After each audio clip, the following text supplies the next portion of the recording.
নমস্কার বন্ধুরা, আজ আমার রান্নাঘরে তো থাকছে নিরামিষ পাউরুটি আলুর চপের এই রেসিপিটা। এটা কিন্তু আমার যে লিপিকা রান্নাঘর যে চ্যানেলটা রয়েছে সেখানে কিন্তু আমিষভাবে দেওয়া রয়েছে।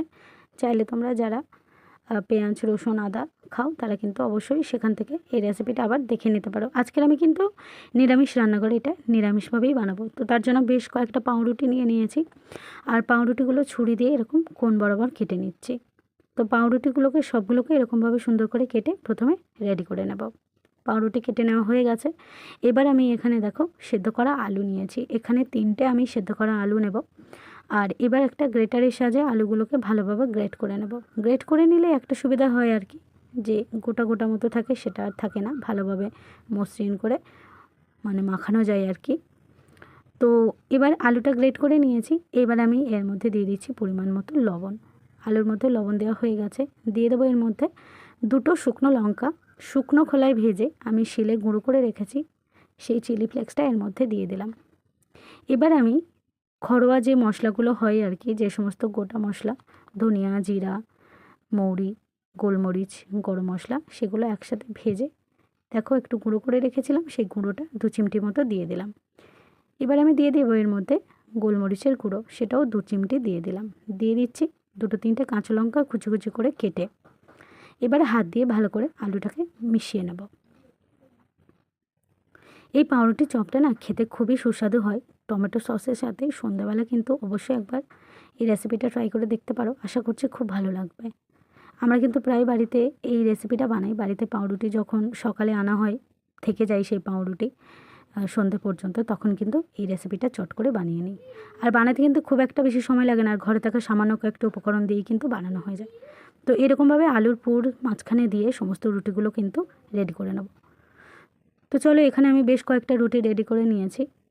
আর তোমরা কিন্তু দেখতেই পেলে যে ঘরে থাকা মাত্র কয়েকটা উপকরণ দিয়েই কিন্তু এটা বানানো হয়েছে। এবার আমি এখানে একটা বাটির মধ্যে দিয়ে দিচ্ছি 5 টেবিল চামচের মতো এখানে বেসন। এখানে 200 গ্রাম পরিমাণ কিন্তু বেসন রয়েছে। তো এবার আমি প্রথমে বেসনটাকে একটু ভালো করে চামচ দিয়ে মিশিয়ে নিয়েছি, কারণ এখন বর্ষার সময় বেসন একটু গন্ডগোল হয়ে যায়, গোটা গোটা হয়ে যায়। তো তার জন্য একটু মিশিয়ে নিয়েছি। তারপরে এর মধ্যে দিয়ে দিলাম 1 চুটকি হিং আর পরিমাণ মতো লবণ, সেটাকেও মিশিয়ে নিয়ে দিয়ে দিচ্ছি পরিমাণ মতো জল। এবার অল্প অল্প করে জল দিয়ে সুন্দর একটা পাতলা ব্যাটার বানিয়ে নেব। তো একসাথে না দিয়ে আমি অল্প অল্প করে জল দিয়েছি। আর প্রথমে একটু মোটা বানিয়েছি, এটা কিন্তু আবার পাতলা হবে, তো আমি আবারও জল অ্যাড করব। তার আগে দিয়ে দিচ্ছি 1 চুটকি পরিমাণ হলুদ। আর কিন্তু কিচ্ছু দেওয়ার দরকার নেই, কোনো খাবার সোডা হোক বা কিছু, আর কিচ্ছু লাগবে না। তো এবার হলুদটা মিশিয়ে নিয়েছি। এবার এর মধ্যে আরেকটু জল দিয়েছিলাম, দিয়ে দেখো এরকম একটা পাতলা ব্যাটার করে নিয়েছি।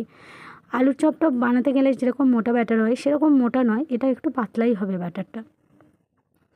তো ব্যাটারটা পাশে রেখে দিয়েছি। এবার আমি একটা কড়া বসিয়ে দিয়েছি। কড়ার মধ্যে দিয়ে দেবো পরিমাণ মতো সাদা তেল, যে ওগুলো ভাজার জন্য। তো যেগুলো রেডি করেছি সেগুলো ভাজবো। তেলটা মোটামুটি একটু গরম করে নিয়েছি।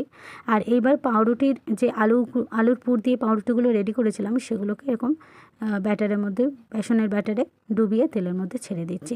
তো আমি ছোটো সাইজের কড়া আছে, আমি দুটো করে ভাজবো। তো দেখো প্রথমে একটা দিয়ে দিয়েছি, আর এইভাবে আবারও একটা দিয়ে দেব। তো চলো এবার এইগুলোকে সুন্দর করে গোল্ডেন কালার করে কিন্তু ভেজে নেব।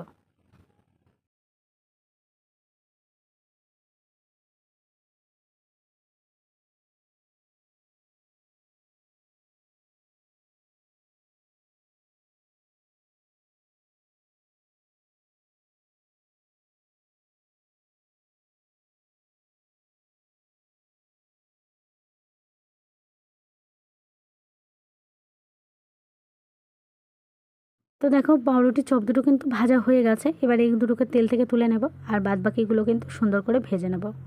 আর এরকম সুন্দর করে লালচে করে কালার করে ভাজলে না খুব মচমচে হয়, আর গরম গরম কিন্তু খেতে কিন্তু খুবই চমৎকার লাগে। তো চলো আবারও এক এক করে বাদ বাকিগুলো আমি ভেজে নিচ্ছি। তো আশা করছি আমার এই আজকে সহজ ইভিনিং স্ন্যাক্স রেসিপিটা তোমাদের সবার খুব মনোযোগ করবে। রেসিপি ভালো লাগলে দয়া করে চ্যানেলটাকে সাবস্ক্রাইব করে একটু পাশে থাকবে। তো চলো আজ এই পর্যন্তই, সবাইকে টাটা।